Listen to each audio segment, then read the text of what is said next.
আমরা বর্তমান অন্তর সরকারকে একটি কথা স্মরণ করে দিয়ে আমি বক্তব্য শেষ করতে চাই।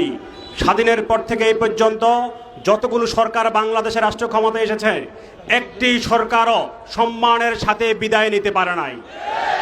আপনাকে বলবো, ছাত্র জনতা রক্তের বিনিময়ে যেহেতু আপনি ক্ষমতায় এসেছেন, আপনি রাষ্ট্রীয় প্রধানের দায়িত্ব পালন করছেন, অতএব ছাত্র জনতার এই হত্যা রক্তের বিচার করা ছাড়া কোনো নির্বাচন হতে পারে না।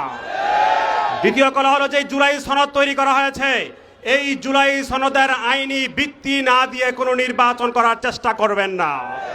সর্বশেষ কথা হলো, পিয়ার পদ্ধতি ছাড়া যদি নির্বাচন হয়, বাংলাদেশে আবার দব্য দানবরা সৃষ্টি হবে।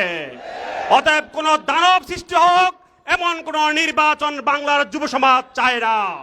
অতএব সরকারকে আহ্বান জানাবো, যদি সম্মানের সাথে বিদায় নিতে হয়, সংস্কার করুন, বিচার করুন, তারপর নির্বাচনের দিকে আগাবেন।